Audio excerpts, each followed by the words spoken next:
Hello everyone, this is Lucy05 and welcome to the Cobra Central Genre Review.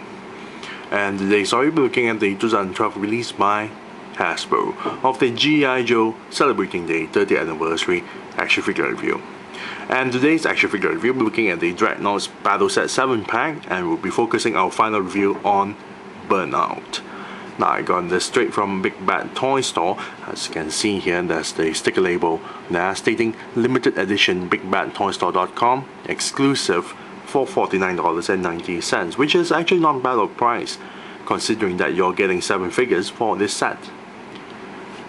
Now let's take a look at the front portion of the packaging. Here we have the Burnout figure here on his right arm. At the wrist section there has been strapped with a sort of shotgun. Here we have the backpack with the fuel tank, and we have the flamethrower gun there. Now at the back portion of the packaging itself is the rest of the file card itself. As you can see there, they're all designed in a similar manner. Top corner here we have the Cobra logo. Next to it stated code name Burnout Dreadnok. Name Walter O. Jones. Now here, instead of a character art profile image, here we have a Dreadnok logo has been replaced by the character art. Here is stated birthplace Catskill, New York, primary weapon flamethrower, combat gear shotgun. Now at the bottom section of the file card itself is a write-up for Burnout. It stated Burnout is a mechanical genius and could have been an engineer if he hadn't dropped out of a top technical school during freshman orientation. When he's not doing some mechanically destructive job for Zartan, he builds custom motorcycles. He can also assume another person's body language and speech patterns with amazing perfection. Now, what's interesting to know about this character Burnout is that he is not an original character that came from the 80s or 90s period. The character Burnout actually originally came from the 2003 lineup of the G.I. Joe vs. Cobra Spy Troops line, and also appeared in the IDW comics as well, but rather limited appearances, actually more like a background character than anything else.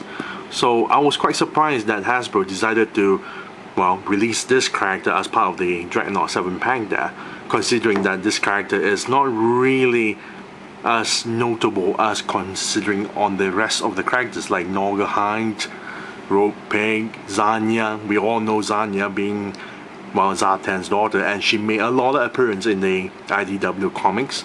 We also have Xanda, despite that he didn't actually appear as much. We also have the Thrasher.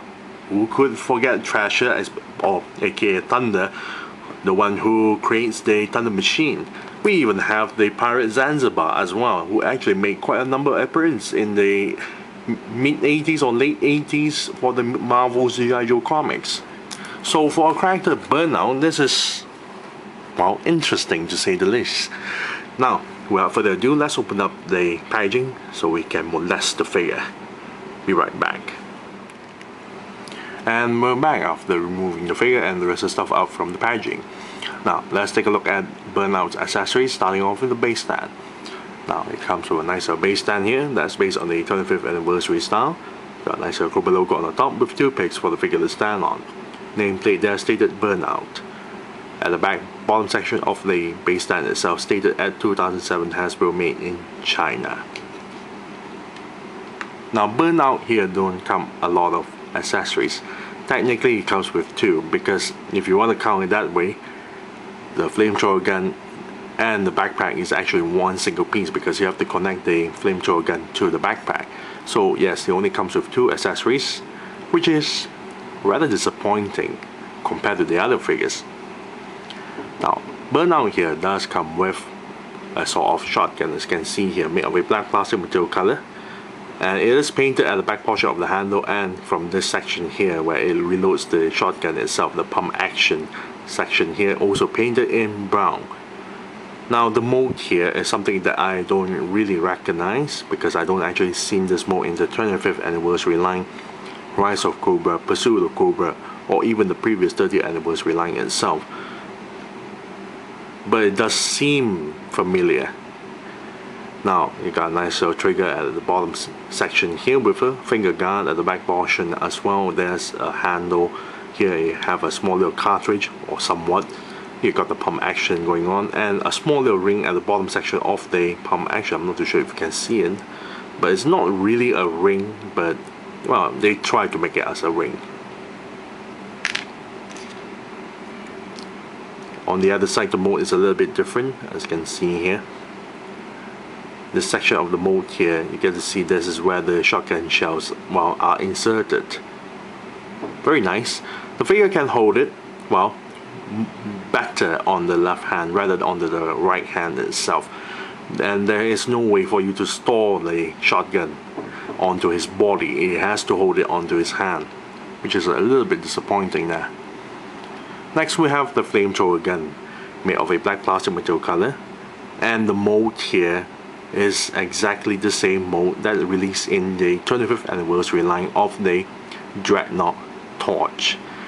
Torch has the same flamethrower gun, and Burnout also uses the same flamethrower gun, as you can see there. Got the barrel of the flamethrower gun, or the bottom section is where the flame comes out, the lighter flame, of course. The barrel also, well, is the part where it spits out the, well, fuel.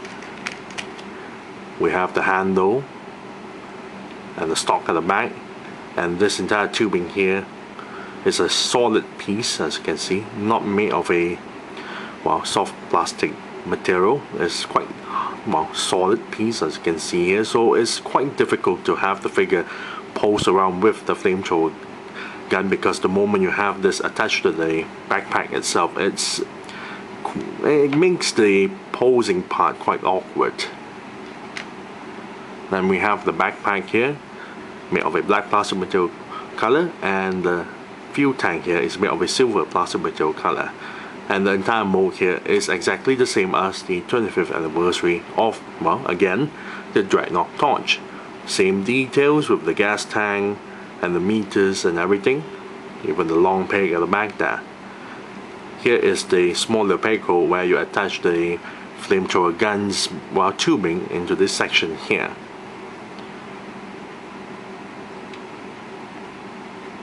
And that's about it with all the accessories. Now let's take a look at the figure's paint job. Now the figure is actually not bad in the colors itself. Majority of parts, of course, is not painted. Now let's start off with the head. The head is actually made of a brown plastic material color, as you can see here. However, the hair has been painted in dark brown. Eyebrows has been painted in black. The pupil, the iris there has been painted in black. The background of the eyes itself is painted in white. The beard has been painted in black, and the row of teeth there is painted in white. Now for the torso itself, the torso is actually made of a dull white plastic material color, this kind of dull white, and the straps has been painted in black. The neck portion there is also painted in a brown plastic brown paint job, the same colors as his head there. And there's also orange stains found onto his body. Assumingly that's oil stains, as you can see there. Very nice. Since he's a mechanic, of course, it makes sense. Now for the upper bicep here is actually made of a, well, brown plastic material color. The upper bicep is actually, well, just for the short sleeve itself is painted in dull white with orange stains as well. Very nice.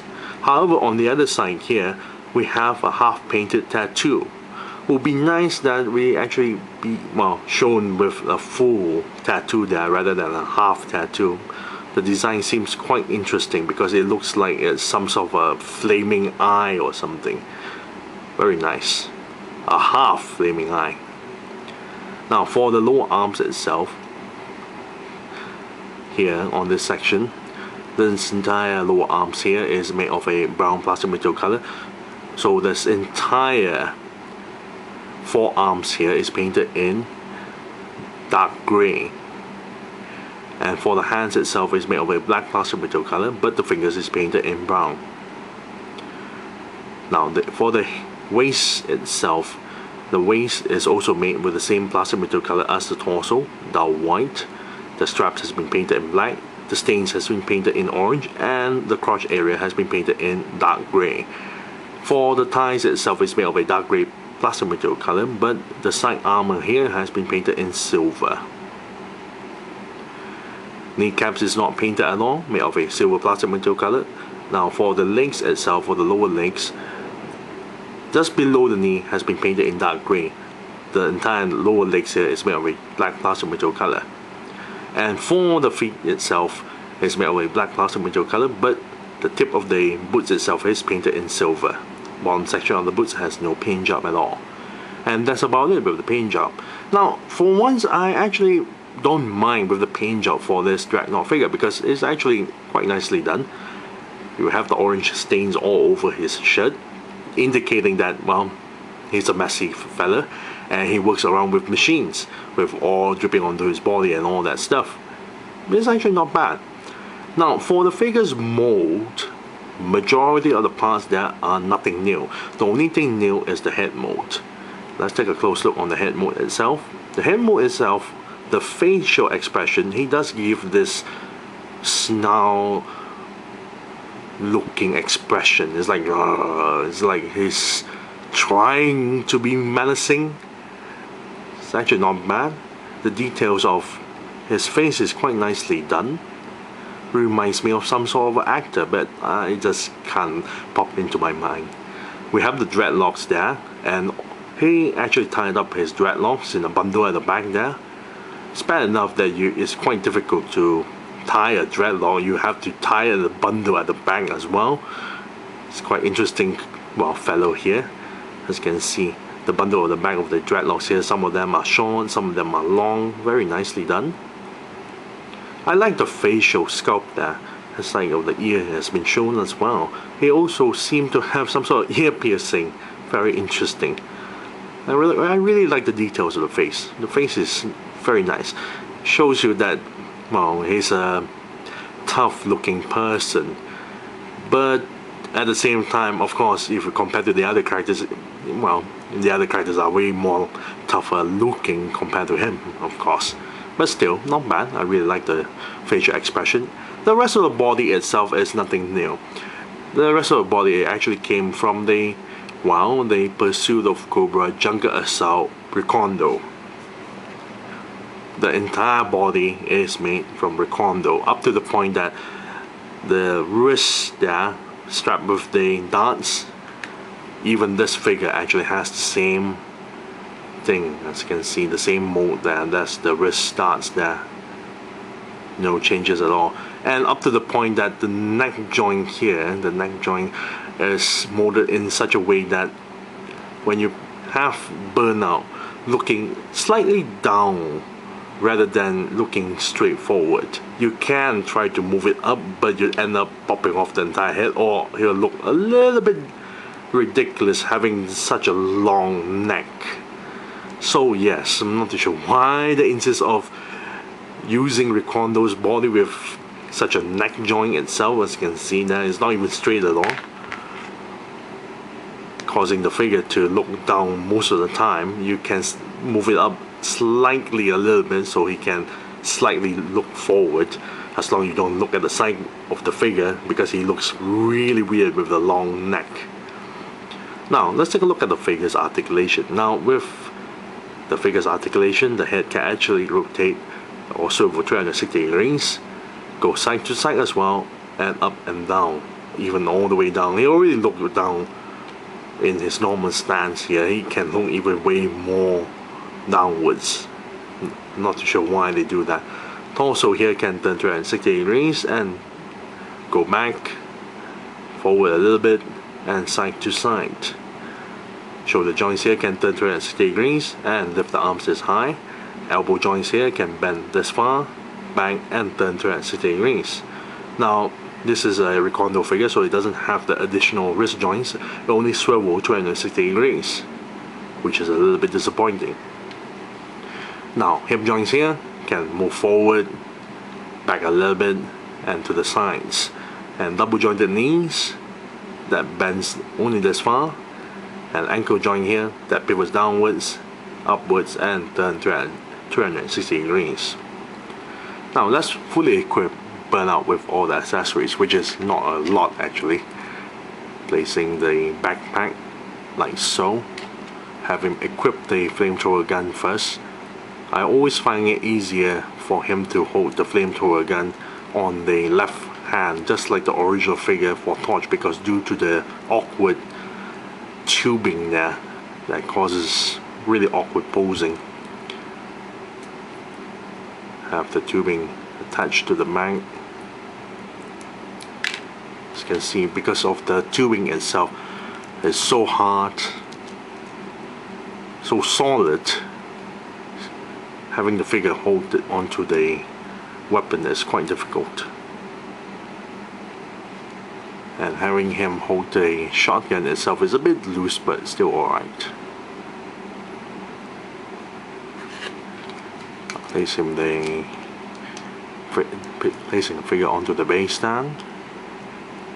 And there you have it. Burnout fully equipped with all his accessories.